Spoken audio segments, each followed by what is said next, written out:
Olá, hoje é sexta-feira, 7 de agosto de 2020, portanto ontem foi na verdade 6 de agosto, não 6 de julho, né, como eu disse aqui, desculpe. Ou seja, o dia do aniversário de 75 anos das bombas de Hiroshima e Nagasaki, que acabaram a Segunda Guerra Mundial lá no Oriente, porque na Europa já tinha acabado em junho, né? Pois bem, eu vim aqui para falar da sensacional notícia dada pela quebra do sigilo bancário de Fabrício Queiroz pelo Ministério Público do Rio de Janeiro no inquérito que é protagonizado por Flávio Bolsonaro, que era deputado da Alerj e deputado estadual do Rio e acusado de peculato, corrupção, lavagem de dinheiro e organização de quadrilha, é acusado de ser o chefe da quadrilha, e a quebra do sigilo bancário de Fabrício. O Fabrício é o faz tudo, é o contador, é o motorista, é o segurança, é o caixa, né? O caixa, não o caixa 2, o caixa 10, pelo visto da família Bolsonaro, né?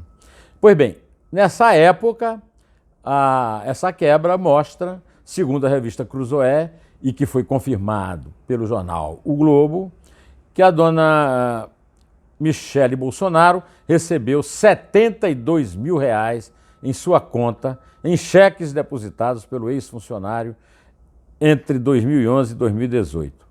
Em dezembro de 2018, o relatório do Conselho de Controle de Atividades Financeiras, o COAF, referente a 2016-17, revelou um repasse de 24 mil de Queiroz para a primeira-dama. Naquela época, o Jair Bolsonaro, presidente eleito, inventou uma história, e eu digo que inventou porque agora a quebra do sigilo mostra que é uma história absolutamente fantasiosa, de que ele emprestou um dinheiro para um amigo, e o amigo pagou na conta de Michele, porque era uma conta conjunta, é a minha mulher, nós temos, né, confiança mútua, etc, etc, etc.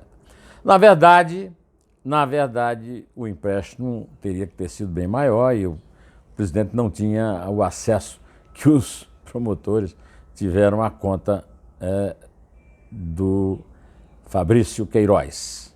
Foram 21 cheques depositados na conta de Michele e ela recebeu de Queiroz 3 cheques de R$3 mil em 2011, 6 no mesmo valor em 2012, mais 3 de R$3 mil em 2013.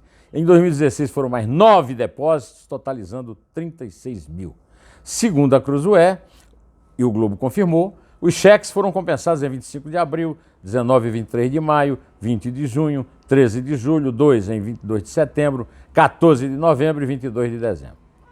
Além dessas transferências feitas por Queiroz, a primeira-dama, a mulher do ex-assessor, Márcia Aguiar, que está como ele em prisão domiciliar neste momento, depositou pelo menos 4 cheques na conta de Michele em 2011 no valor de R$11 mil. A informação foi da Folha de São Paulo e também foi confirmada pelo Globo. No período da quebra de sigilo, o Queiroz recebeu, segundo as contas aí do Ministério Público, R$2 milhões em 483 depósitos de servidores do gabinete de Flávio Bolsonaro. Se isso não for truque para esconder a origem do dinheiro, eu quero ser mico de circo, tá certo? Tudo depósito em espécie sem especificação. No total, o ex-assessor recebeu R$6 milhões e 200 mil entre 2007 e 2018, somando os seus salários de PM aposentado, no caso PM emprestado da Assembleia, etc, etc, né?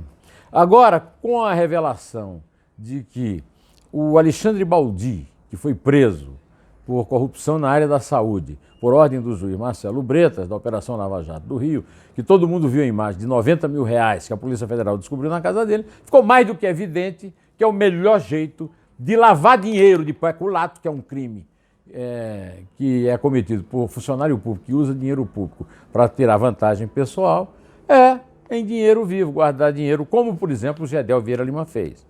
Agora, o que vale para o aliado de Dória e de Rodrigo Maia, também deve valer para a mulher do César, ou melhor, desculpe, a mulher do Jair, não é isso? Aliás, a respeito desse empréstimo do Jair, a Thaís Oyama, na sua coluna semanal na UOL, lembrou que um dos advogados do Jair Bolsonaro tinha proposto que ele pagasse a um perito particular 30 mil reais para que ele fizesse a perícia do Adélio Bispo de Oliveira, que o esfaqueou em Juiz de Fora. Mas o então chefe de gabinete do Bolsonaro, que era presidente eleito, Pedro César Nunes Ferreira Marques de Souza, haja nome, disse que ele a renda dele tinha caído muito e ele não tinha esse dinheiro, né? Aí a Thaís pergunta, bom, não tinha dinheiro para pagar o perito, 30, tinha 40 para emprestar ao Fabrício? Vamos acreditar, né? É mesmo que acreditar naquela entrevista do primogênito dele, o Flávio Bolsonaro, no Globo, né? Bom, falando de Jair Bolsonaro, na live semanal das quintas-feiras, ele lamentou, ora veja só, lamento as 100 mil mortes que estão para acontecer de hoje para amanhã no Brasil pela coronavírus, pela Covid-19, né? Mas vamos tocar a vida. Um exemplo notável de falta de sensibilidade, né? E a fala foi transmitida ao vivo no Facebook. Eu quero aproveitar toda essa confusão aí lá do Rio para falar no episódio da troca do decano do Supremo Tribunal Federal por um ministro a ser indicado pelo Bolsonaro. No editorial do Globo hoje está escrito que a corrida por vaga do STF testa instituições, toca num assunto que vem falando aqui, e não é de hoje. É o mercado persa das nomeações para as cortes superiores. Eu anotei aqui umas coisas que eu gostaria de ler para você, porque são coisas que se referem a fatos que eu já escrevi, fatos que estão acontecendo agora, né? Márcio Tomás Bastos anulou a Operação Castelo de Areia, embrião da Lava Jato. Em delação premiada, Antônio Palocci confessou que Márcio Tomás Bastos prometeu ao César Asfor Rocha, então presidente do STJ, uma promoção para o STF. A Castelo de Areia foi anulada, a promoção não saiu, mas em troca Asfor Rocha recebeu 5 milhões de reais, né? Através dos filhos advogados, né? Pois é, a promoção do Asfor Rocha falhou porque Dilma Rousseff nomeou Luiz Fux, que era ministro do STJ, para o STF. Fux não economizou, pediu ajuda para Delfim Neto, Sérgio Cabral e Antônio Palocci. Mas o apoio definitivo foi de Zé Disseu. Fux, numa reunião com Disseu, prometeu matar no peito o mensalão. E assim virou ministro do Supremo. Mas foram os pés de Adriano Anselmo, a riqueza de Sérgio Cabral, que Fux beijou, agradecendo o apoio do seu marido à candidatura dele à Suprema Corte. O governo de Sérgio Cabral foi useiro e vezeiro nesse mercado persa de indicações de que falei.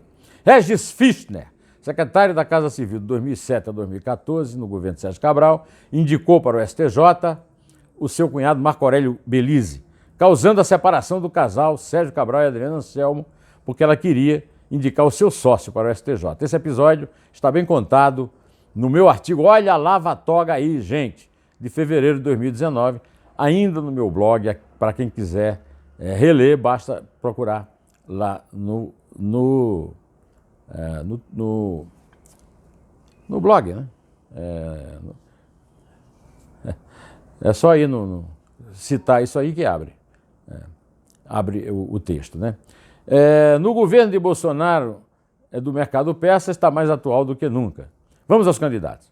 Sérgio Moro era forte candidato, perdeu a indicação porque não admitiu a interferência da Polícia Federal, que estava no pé do Flávio.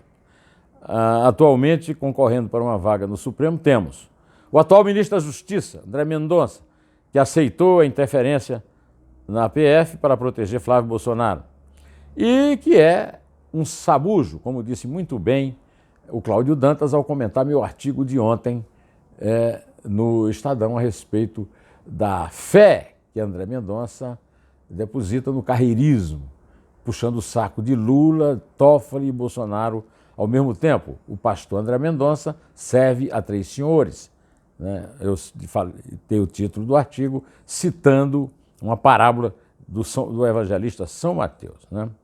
Pois bem, mas já aparecem candidatos fortes, né? Augusto Aras, por seus ataques à Lava Jato e porque virou um despachante do Bolsonaro no Ministério Público Federal, né? Isso aí, ele prestou um grande serviço ao Bolsonaro, enfraquecendo o Sérgio Moro, que deve ser um candidato forte para chegar no segundo turno e aí para enfrentar o Bolsonaro para valer, e não o PT, porque ele prefere o Lula, claro. Bem, além de João Otávio de Noronha, presidente do STJ, que mandou para a prisão domiciliar Fabrício Queiroz e a mulher, Márcia Aguiar, fornecedores de um bom dinheirinho na conta de Michele Bolsonaro. Um outro concorrente entrou agora, essa semana, o Marcelo Bretas, o juiz da Lava Jato do Rio, que mandou prender Alexandre Baldi, ex-ministro das Cidades Michel Temer e ex-secretário de Transportes Metropolitanos do governo de João Dória, então candidatíssimo à sucessão de Celso de Mello no Supremo Tribunal Federal por alguém que o Bolsonaro indicar. Bom, antes de terminar, eu só quero comentar que esse André Mendonça, que eu acabo de citar, ele é um cínico de primeira. Teve a coragem de mentir para o STF. E o STF não vai tomar nenhuma providência? A senhora Carmen Lúcia vai deixar barato isso? Ela manda uma intimação para ele explicar o dossiê. E ele diz, não tem dossiê, não tem explicação a dar. Ao Supremo? Será que ele comprou a sorte grande e ninguém ficou sabendo para enfrentar o Supremo desse jeito? Pois bem, vou ficando por aqui, direto ao assunto, em pé, e só a verdade nos salvará.